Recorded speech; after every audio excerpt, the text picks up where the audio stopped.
Hello, and welcome to what is going to be the review of Chapter 1 of the story so far.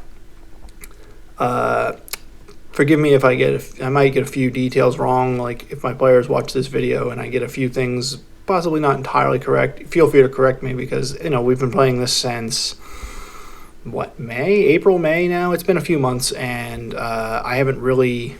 especially in the early parts, I didn't keep the best notes because I was unsure of how long this was going to be. So that's my fault, but I will do my best to retell the story.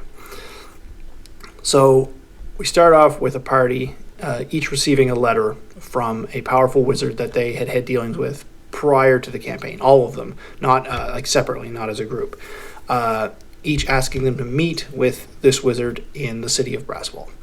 Now, this wizard is a character I've used in a few of my campaigns. He's a Deus Ex Machina type, just to way to move the story along. Ultimately powerful character. Easy way to especially get early campaigns moving with a connective point. He then asks the party to retrieve something for him. He has kind of wiped his own memory of certain items and certain events so as to make sure that no one else can find out about them. But he knows that he needs a key to unlock a memory that he knows is important for things that are going to be coming up. So the party travels to a ruins where he tells them he has stored this key. And there they find a pack of bandits hiding out in the ruins. Simple level 1 encounter, especially for this campaign as we had a few first-time players. So nice and easy, just to get everybody used to the mechanics, movement, combat, sneaking, all that type of stuff. The party retrieves the key, and they also find a box in there, and they were told by Benton to bring the key and bring the key only. So after a bit of debate as to whether or not to bring the box or to open the box or whatever, they decide to hide the box in a place that only they can find it, take the key back, and if it's safe, to come back. So they bring the key to Benton, who, when he gets the key, he unlocks a box that contains one of his own memories. And there he remembers that the actual important item that he needed was the box that they had left behind, and also that there was something else in that ruins that was important and possibly dangerous that he knew they shouldn't touch or mess with in any way, but he couldn't remember what it was. Very vague, very easy story movement. So the party returns to the same ruins, and there they find the box. The box contains something with dwarven runes on it, and the dwarven paladin can read it, and with a bit of deduction, some runes had been wiped off seemingly with age and were unreadable, but what they could make out, and with some deduction, they discovered that in ancient Dwarvish, this box said the words, Egg of Tarask. Yeah. One of the party members explored around and found a basement level that they had previously not seen, and when exploring it, found almost a well-looking thing with white light and motes of magic coming out of it, pure magical energy. Assuming this was the secret that Benton told them not to touch, there was a bit of debate between the party as to what they should do, what they shouldn't do. Eventually, one of them moved closer to it, and when they entered a certain proximity, it triggered it, and a white flash of light enveloped everyone, and all of a sudden they found themselves awake upstairs. Things looked slightly different. The entrance to the basement was no longer there. They were confused by this, and then they discovered that a pack of bandits were moving in to the ruins. The same bandits that they had just killed.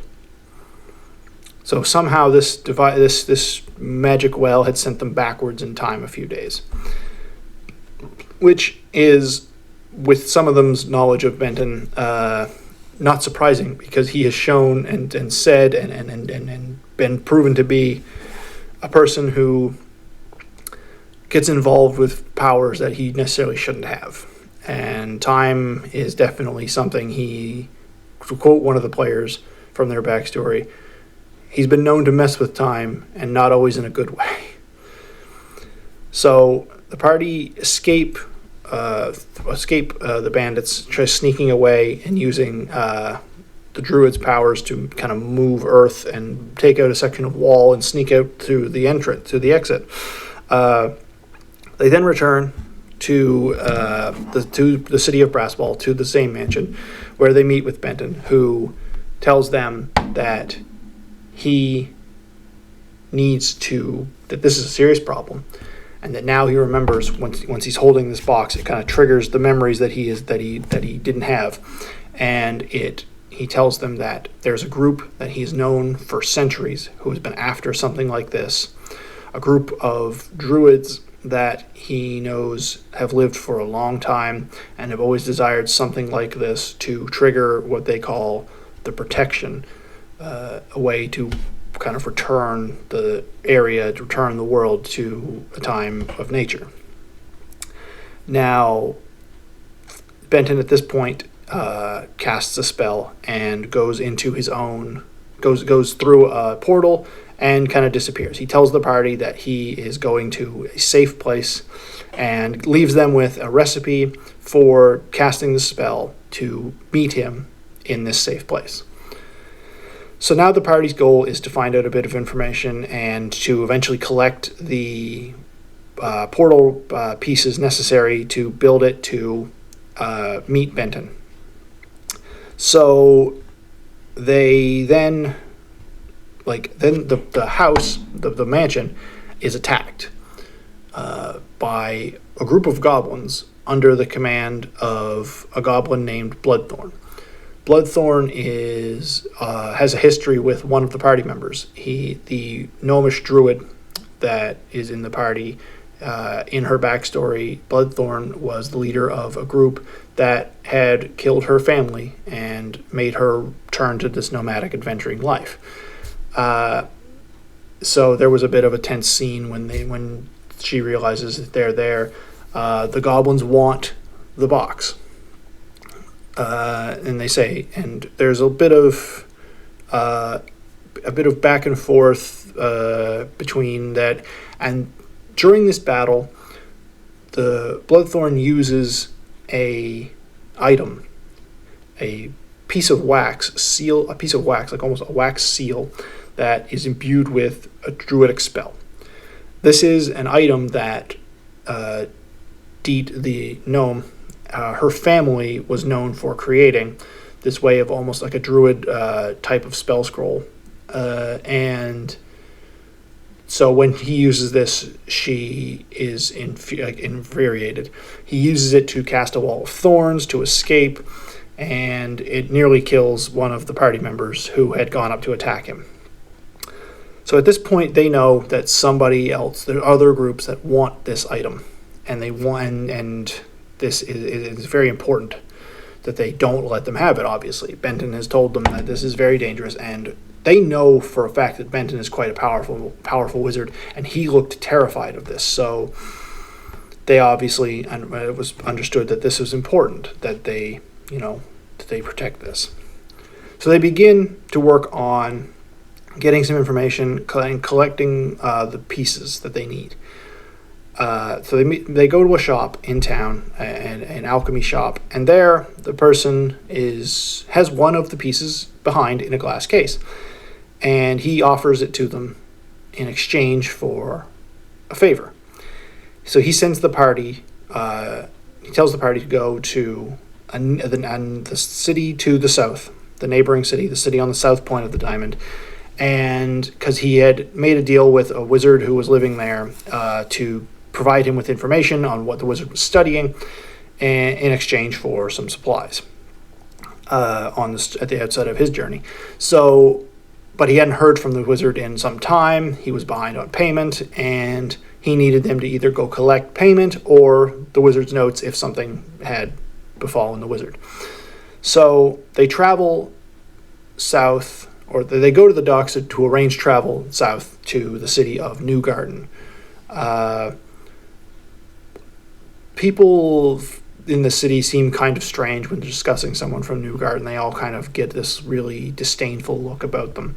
And during this time, when the paladin of the group, a dwarven paladin, talks to a group of dwarven dock workers, Brasswalls primarily being a dwarven city, that they become very excited that someone is, quote, finally doing something about those Gardenese, and proceed to just, in a religious fervor, attack a nearby crew of Gardenese people, who is then revealed why people kind of have this weird look about them and feeling towards people from that place, as the crew and captain all turn into were creatures. And the party eventually, to protect the rest of the folk in town, they fight off they clear off the dock workers, and they fight off the shifter people, and basically in exchange for not for helping him, get back under control, the captain offers them passage to the city. When they get to the city, they ask around, they find information about where this wizard is, and they find he's in a tower a few miles outside of town, and so they travel there. And when they get to the tower, something is strange about it, and they can smell almost digested meat, just a disgusting smell in the bottom of it, and there just looks to be a pool of acid. And when they climb to the second level, they just see row upon row of wooden chests.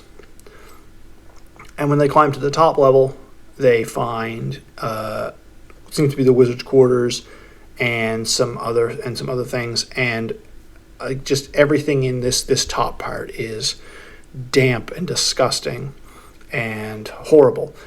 And then the party realized that this wizard has been making mimics, and in fact has made this entire tower into a mimic. So then there's a frantic scene of trying to escape the tower before they're eaten, because they're currently standing inside a mimic, and some of the party light fires, which is causing constant damage to the mimic. It's actually very genius, because it made the ensuing fight much easier for them, unbeknownst to them at the time.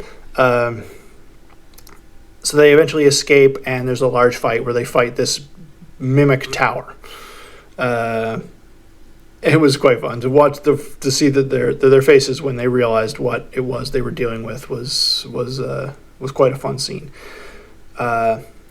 They collected in the confusion. One of the party members managed to collect a few books of notes from the wizard's work, so they'd gotten what they came for.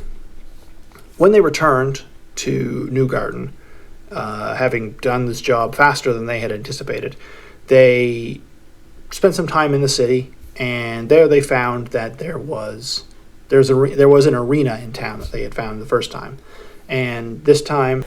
And in the arena, they decided to go see what was going on. They knew there was a tournament happening the next day, so they proceeded to go. A couple members entered the arena fighting. There was 2 tournaments going on in the next 2 days that they had found out about.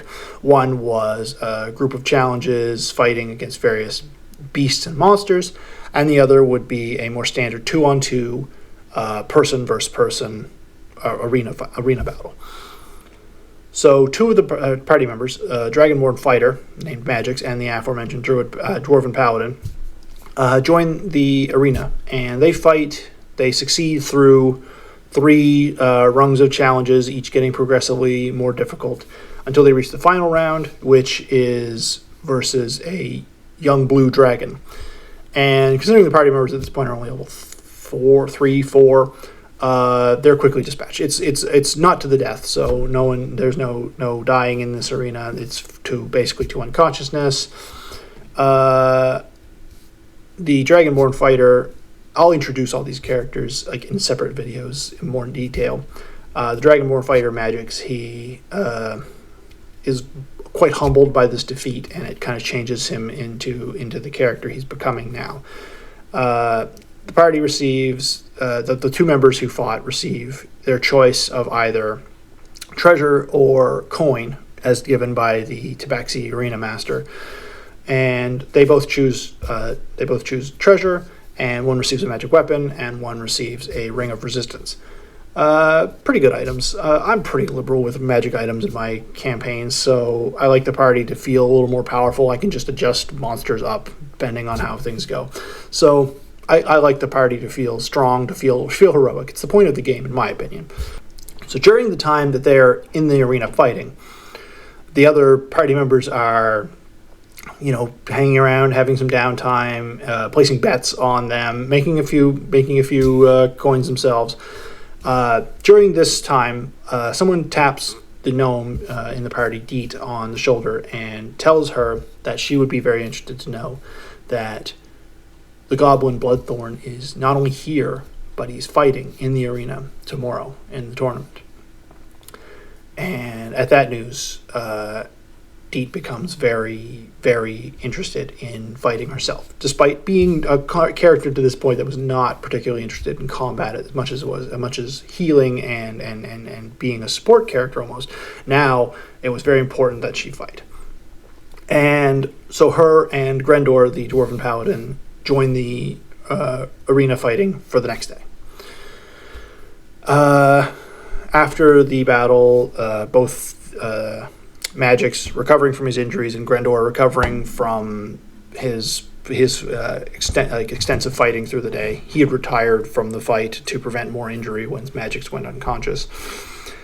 The day ended and the party rested. And the next morning they began tournament number 2.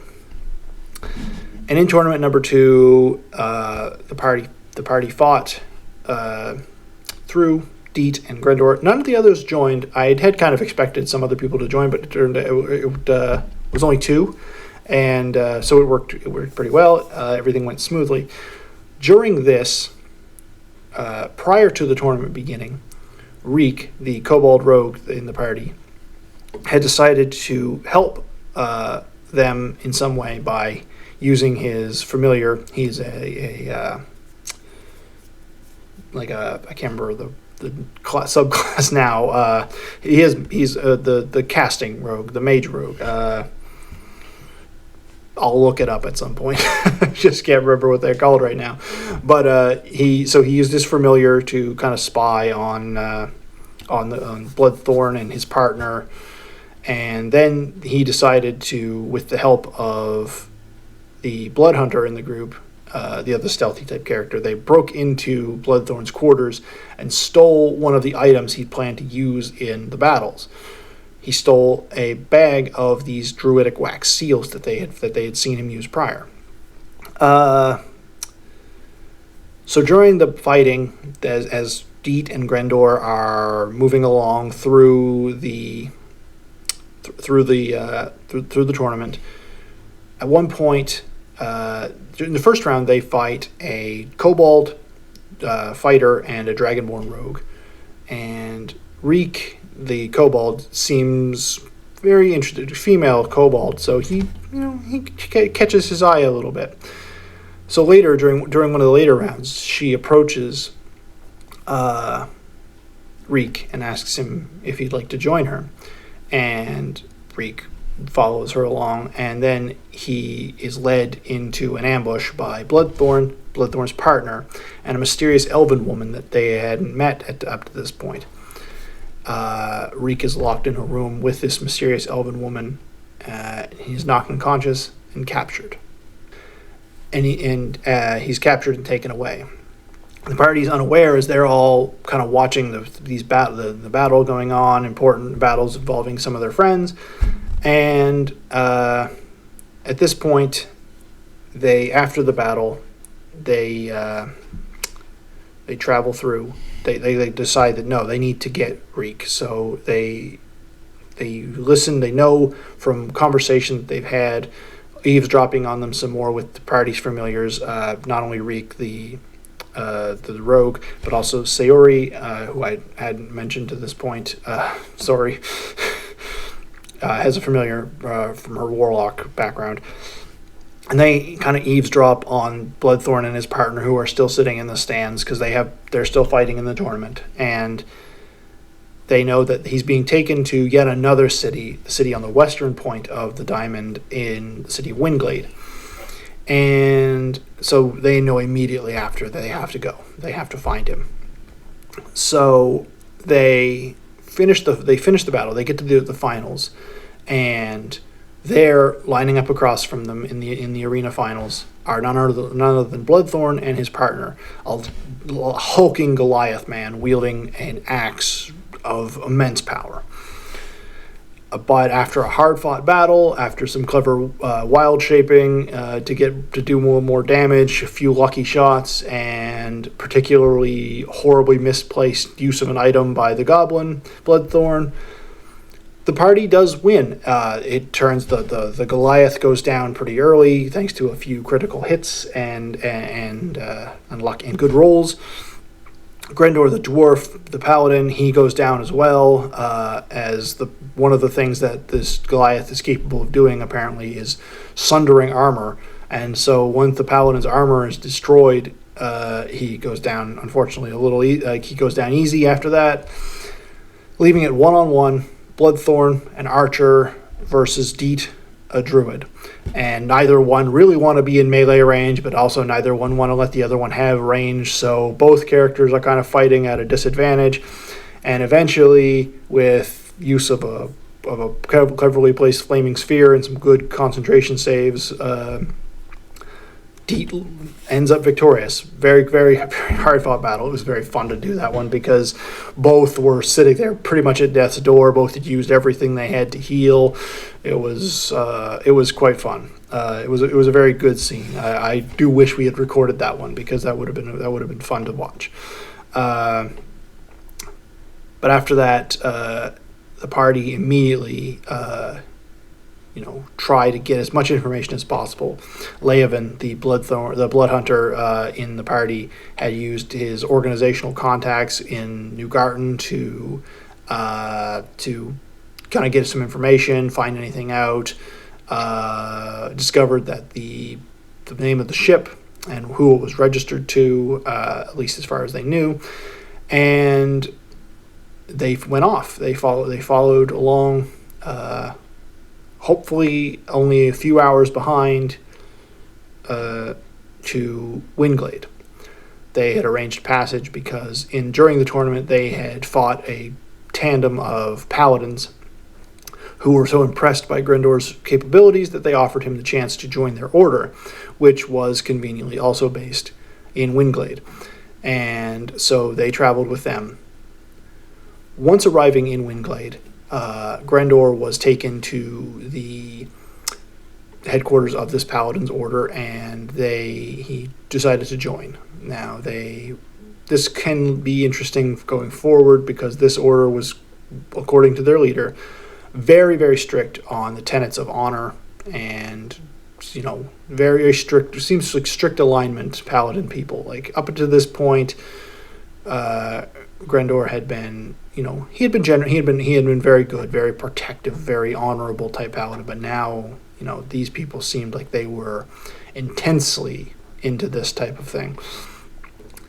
And so the party then explores the city a little bit. Sayori, the Aarakocra warlock, knocking on doors, exploring gardens, and generally, being a nuisance to the elven nobility of the town, at least in their opinion. Then the party went to an inn and decided that was where they were going to try to figure out how they were going to find their friend Reek, how they were going to get him out. And during the night, for the first time since she had gained her powers, Sayori's patron spoke to her. And she was asked if retrieving her friend was so important that she was willing to do favors in exchange. And she said yes, very quickly. And the patron was very, very happy to hear this. And she was told that she would give them the ability to get Reek, and in exchange, the patron wanted something else. She wanted a strong weapon. And Sayuri asked if that meant that she wanted the egg. And the patron then revealed something that was a very plot-changing event. That no, she did not desire the egg, or the patron did not desire the egg from her. The patron desired the wizard Benton, who was exceedingly powerful, because according to this patron, the egg not only was not as powerful as Benton, but the egg was a fake designed by some other group, assumedly these druids that Benton had been worried about, to draw him out of wherever he'd been hiding. So Sayuri still agreed. She agreed to deliver the wizard to her patron, and in exchange, a key appeared on Sayuri's chest as she slept, and she was told that it would tell her where to find Reek.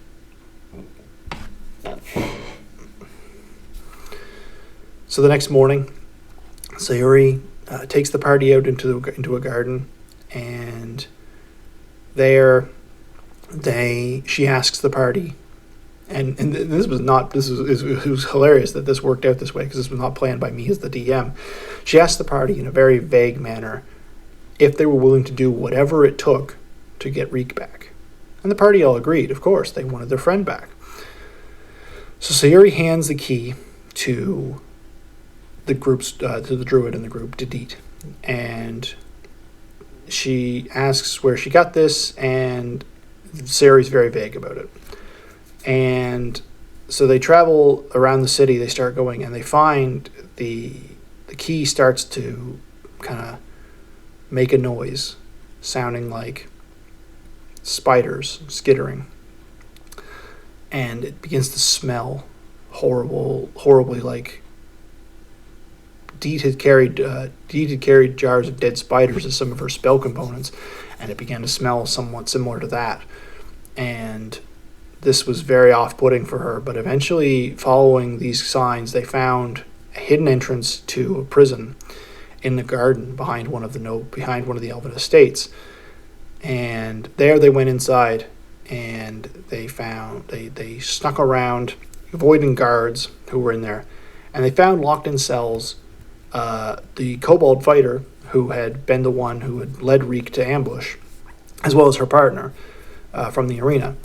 The partner told them that they had been kind of backstabbed by the group, by the elven woman who they had taken Reek to, and they were taken instead of being paid.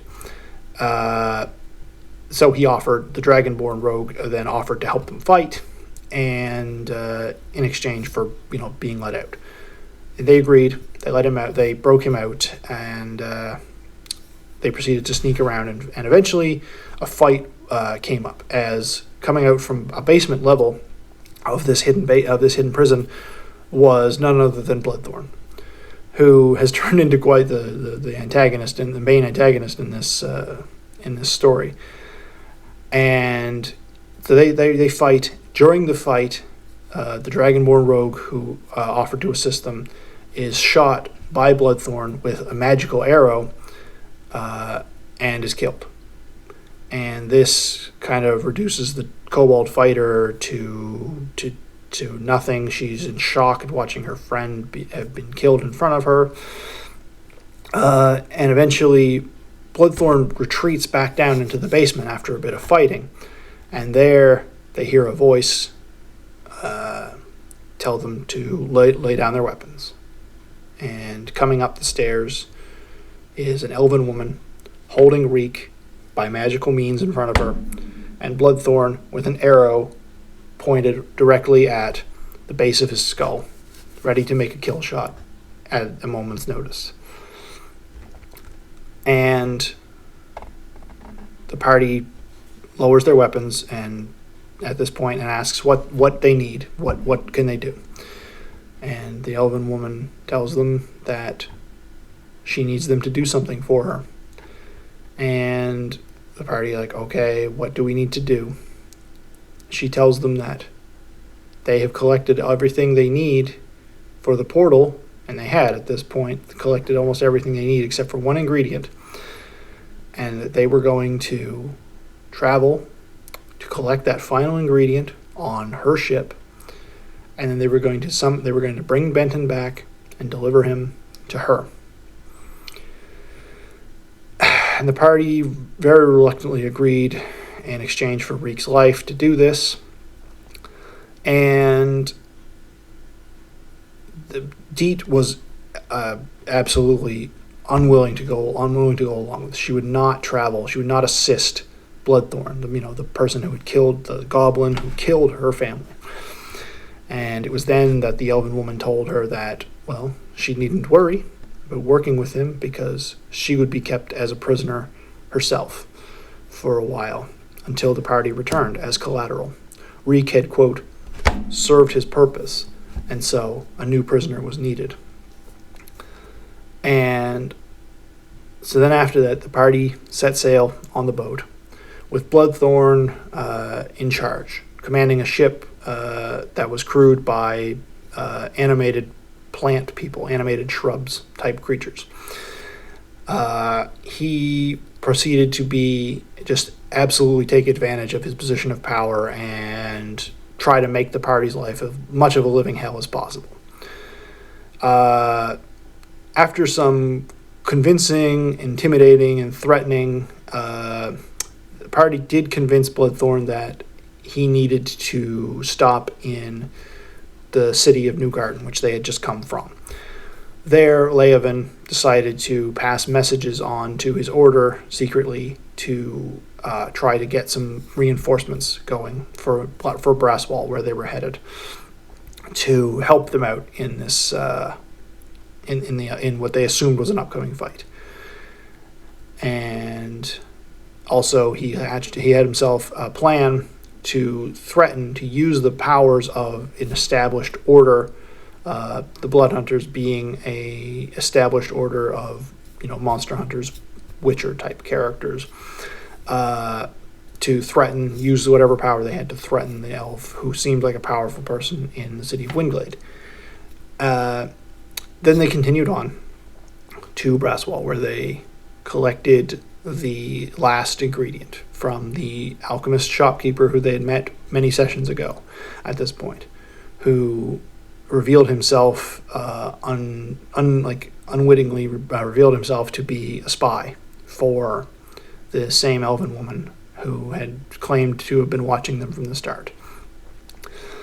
There was a bit of a scene. The party had to Reek, the kobold, who before to this had been kind of more of a stealthy kind of I'm not gonna fight if I don't have to character, had tried really desperately had to be convinced to not kill the shopkeeper, whereas Magix, the Dragonborn fighter, now Dragonborn samurai, had changed his ways slightly, who had gone from a character very willing to kill at the drop of a hat to now a character more willing to find another way to solve the problems. Not to say that he wasn't without violence, as Magix did manage to land one good solid punch on the man's face, leaving him with a nice souvenir. The party then returned to the ship after having collected this, and there they completed the recipe and met with Benton on his own demiplane, where, after a very brief meeting, Benton agreed to come with them without much convincing, and the party was confused by this, as they thought that it would take much more to get him to come along. And he just said no, that he is, as Benton being who he is and what he is, has seen many things, and there are many planes and many ways and things that happen. But anytime something happens that involves him, he can't see the end of it. He can't see the future. He can't be in. If he knows he's involved, then it is blank to him. And since he knew this involved him, then he needed to know how it ends, because he has spent his whole life wanting to know how all things end. And this needed to be something he knew. He couldn't leave it alone. And so he came with them, and the party traveled back to Windglade. And there they went to the estate of the elven woman, who now, based on her time with Deet and everything was known, they found her name. The lady being known as Lady Silent Gazer. And they took Benton to the Silent Gazer estate, where then Lady Silent Gazer told Bloodthorne to, quote, complete the mission, and Bloodthorne shot and killed Benton in the room. Or, assumedly killed him, shot him, and he dropped, bleeding. At this point, Leovan proceeded to start carrying out his plan and gave the woman a letter in telling them that the Order had deemed the city to be an irredeemable threat and was preparing for war. Also, at this time, Sayuri, following the orders of her patron, summoned her, and appearing in the doorway of the room was none other than the demon spider queen Lolth. That was the end of one session. And then the next session we picked up from there. And immediately, the party was shocked. Some of the people in the party knowing who had just shown up in the doorway, and some of the party just being enchanted and amazed that this clearly very powerful entity had appeared in the room. Lolth asked Sayuri to bring her Benton, and Sayuri goes over and drags the body across the room and deposits him at the feet of Lolth. Lolth wraps him in webs and puts him on her back. And she then asks Sayuri a question. Do you wish to continue living your life as you are, or do you wish to become my powerful champion on this realm? And it was then that Sayuri agreed to become the champion of Lolth on this realm, and became a NPC boss level character rather than a PC.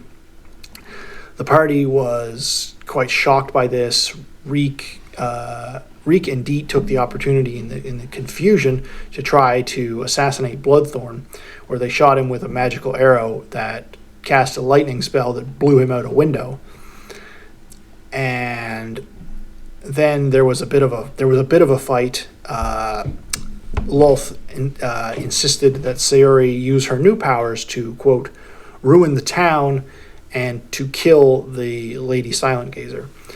The party knowing that the lady had information that they desperately needed now to figure out what the hell was going on, tried to step in, tried to convince Sayuri that no, they needed her alive, but Sayuri, champion of Lolth, was not to be convinced, and eventually there was a fight between her and her former friends.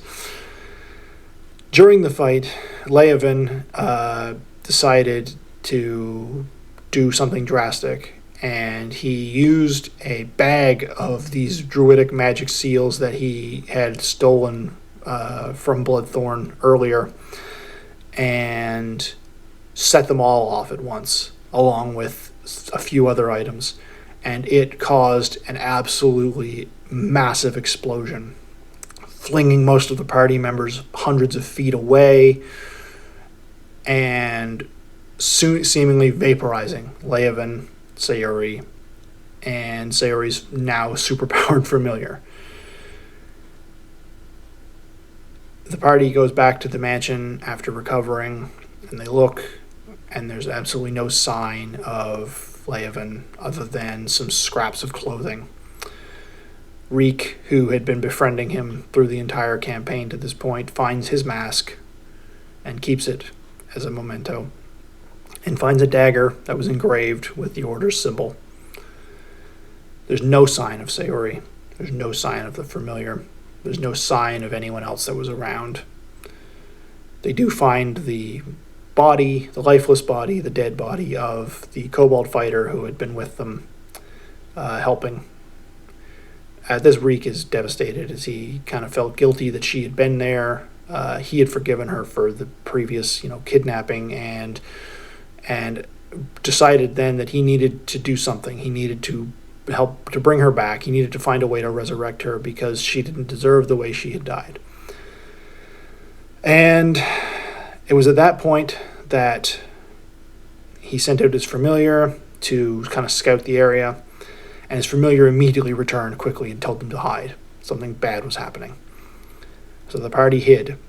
And as the party hid safely, Sayori, not dead, in fact very much alive, using her powers to animate the gigantic life tree at the center of the elven city, and was using it to rampage through the city, destroying the entire northwestern quarter of the town, including the elven temple that had stood for 1,000 years, and then disappeared off to the north. The party, in the aftermath, was just did what they could to help around town, rested, and the next morning were trying to find a way to kind of follow the path of destruction and stop their former friend. They knew now that this was the most important thing. So they meet with the Lady Silent Gazer in the inn. But their meeting is interrupted by a group of people from the Bloodhunter Order who are there to investigate, as they have a fortress not far north of town.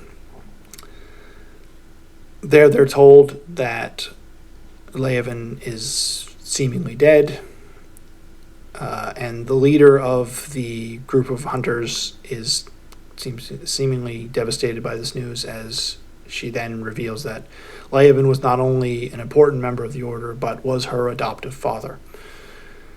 And there was a bit more conversation. The party is asked to leave, as the hunters wish to discuss with the Lady Silent Gazer, who is seemingly the representative of the town, and then later revealed to be absolutely the representative of the town after some events. The party have breakfast, where they meet a bard performing in this inn, who agrees to join the party. This is a replacement PC for the player who was playing Sayori, and it was a mutual agreement. It wasn't that I didn't railroad my PC into becoming a bad guy. It was just really fun to do it. It was a really fun time. So she joins, and then it is revealed through conversation with the new blood hunter, and the party is brought back into the conversation, and it is revealed that the situation is more dire than they had anticipated.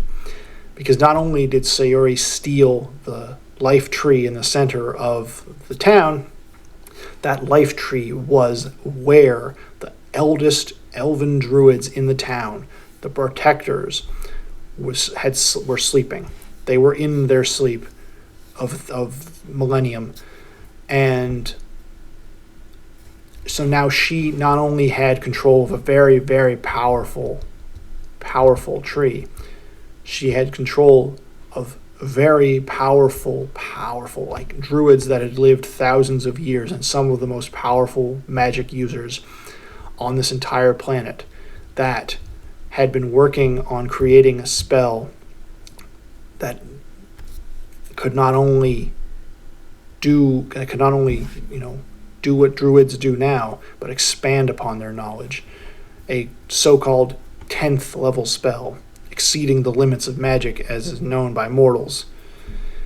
And they were unsure if Sayori knew that she controlled this, but she definitely did, and this needed to be found as quickly as possible before Lolth got her hands on them, as well as whatever she was doing with the wizard's seemingly dead body. And it is here the party then proceed to head north. They're taken by this group of hunters to their fortress, where they explain the situation, and they are given offers of assistance. Reek, secretly to the party, makes a deal with the hunters to use their vast histories of magic and their access to power to find a way to resurrect the kobold fighter that he feels guilty about, and in exchange signs a contract to provide service to the order, vague, undefined service. And in exchange, a resurrection spell is cast, and the fighter returns to life. And she thanks Reek for all the effort he's put into her for her, and kisses him and leaves.